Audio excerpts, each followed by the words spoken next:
नमस्कार। कभी आपने ऐसा महसूस किया है कि दिल में कहने को तो बहुत कुछ है, एक दुख का समुंदर है, पर सुनने वाला कोई नहीं? आज हम ऐसी ही एक कहानी में उतरेंगे जो दिल को चीर कर रख देती है।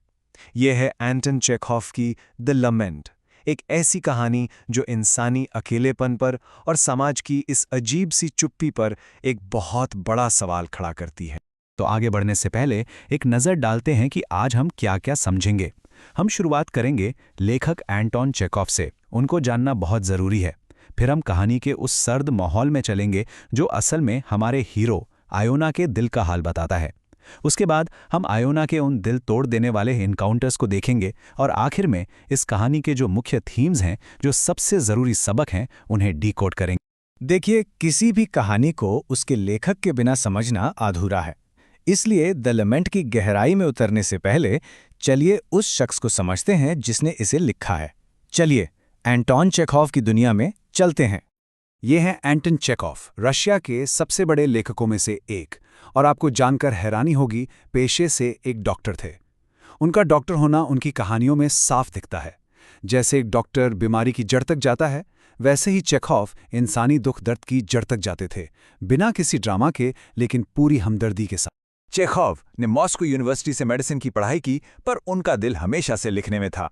उन्होंने 600 से भी ज्यादा कहानियां लिखी हैं, और उनकी हर कहानी का सेंटर पॉइंट क्या होता था?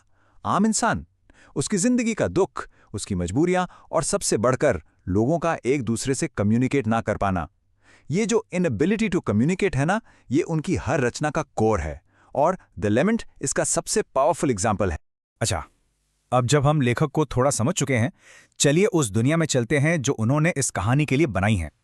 द लैमेंट का जो माहौल है वो सिर्फ एक बैकड्रॉप नहीं है, वो कहानी का एक किरदार है, एक आईना है जो हमारे प्रोटैगनिस्ट आयोना पोतापोव के अंदर के तूफान को दिखाता है।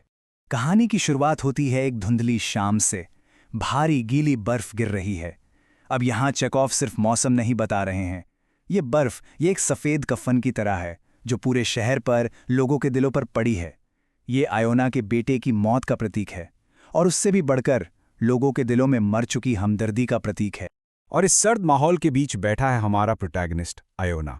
उसका शरीर इतना झुका हुआ है जितना कोई इंसान झुक सकता है। ये सिर्फ ठंड से नहीं है, ये उसके दिल पर पड़े उस भारी बोझ का एक फिजिकल फॉर्म है।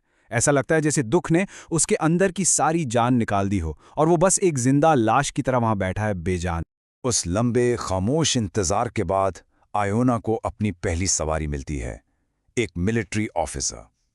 आयोना के लिए ये एक उम्मीद की किरण है, एक मौका है अपने दिल का बोझ हल्का करने का, किसी से बात करने का, एक इंसानी कनेक्शन बनाने का।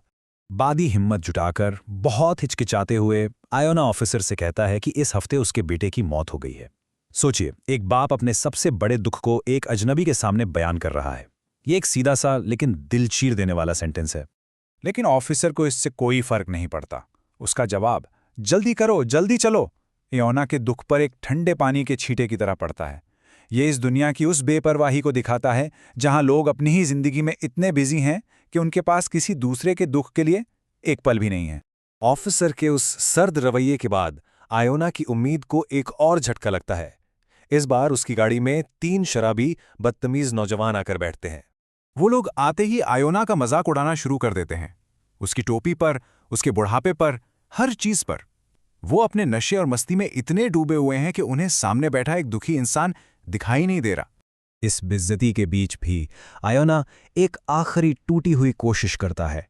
एक डेस्परेट आवाज में वो फिर से अपना दुख बयान करता है, शायद इस उम्मीद में कि इनमें से कोई तो सुन लेगा। और एक बार फिर उसके दुख को हवा में उड़ा दिया जाता है। उनमें से एक कहता है, अरे मरना तो सबको एक दिन है। सोच के देखिए, ये लाइन समाज की बेरुखी की इंतहा है। यहाँ किसी के गहरे दर्द को एक आम सी बात कहकर, एक मजाक बनाकर टाल दिया जाता है। इन सब रिजेक्शंस के बाद आयोना अब अपने आप से बात कर रहा है। वो सोचता है कि मौत ने गलत दरवाजा चुन लिया। उसे मेरे पास आना चाहिए था, पर वो मेरे बेटे के पास चली गई। ये एक टूटे हुए बाप के दिल से निकली वो पुकार है जो उसे अंदर ही अंदर खाए जा रही है। जब हर एक इंसान आयोना को निराश कर देता है, जब इंसानियत हार जाती है, तब वो अपनी आखिरी उम्मीद के पास जाता है, एक ऐसे साथी के पास जो इंसान नहीं है।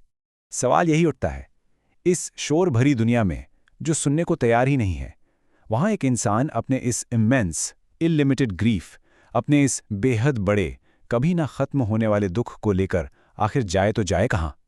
जब इंसान ही इंसान की नहीं सुनता तो क्या बचता है? आखिरकार अयोना अपने अस्तबल में अपने घोड़े से बात करना शुरू करता है। वो उसे एक दोस्त की तरह कहता है, कुज़्मा आयनिच अब नहीं रहा। ये सीन इस कहानी का सबसे ज्यादा इमोशनल पल है। और उस बेजुबान जानवर के सामने एओना अपने दिल का सारा बोझ, सारा दुख उतार देता है। वो उसे वो पूरी कहानी सुनाता है जो कोई इंसान सुनने को तैयार नहीं था। घोड़ा शांति से सुनता रहता है और उसकी इस शांत मौजूदगी में एओना को वो सुकून मिलता है जो उसे इंसानों की इस भीड़ में कहीं नहीं मिला। तो इस दिल को छू लेने वाली कहानी का असली मतलब क्या है? इसके पीछे क्या गहरे संदेश छुपे हैं? चलिए अब इस कहानी के मुख्य थीम्स को ठीक से समझते हैं। देखिए, ये कहानी दुख की विशालता को दिखाती है कि दुख एक समुंदर की तरह होता है जिसे बांटना जरूरी है। ये आज के समाज की बेरुखी पर चोट करती है, जहां लोग अपनी रेस में इतने आगे हैं कि उन्हें दूसरों का दर्द दिखता ही नहीं। यही बेरुखी यानी एलियनेशन को जन्म देती है, भीड़ में भी तन्हा होने का एहसास। और इन सब के बीच ये कहानी हमदर्दी यानी एम्पैथी की ज़रूरत पर सबसे ज़्यादा जोर देती है। ये बताती है कि कभी-कभी सबसे बड़ी मदद सिर्फ शांति से किसी की बात सुन लेना होता है। एंटोन चेखोव हमारे लिए एक बहुत ज़रूरी सवाल छोड़ जाते हैं। इस शोर से भरी दुनिया में जहां हर कोई बस बोलना चाहता है, क्या हम सुनने की कला को भूल चुके हैं? इयोना की ये कहानी जो 100 साल से भी पहले लिखी गई थी, आज के दौर में शायद पहले से कहीं ज़्यादा रेलेवेंट हो गई है। इस विश्लेषण में हमारे साथ जुड़ने के लिए आपका बहुत बहुत धन्यवाद। ऐसे ही और कंटेंट के लिए सब्सक्राइब करें। और हाँ, अगली बार जब आप किसी को दुख में देखें तो एक बार अयोना को जरूर याद कीजिएगा और एक पल के लिए बस सुन लीजिएगा। Thank you.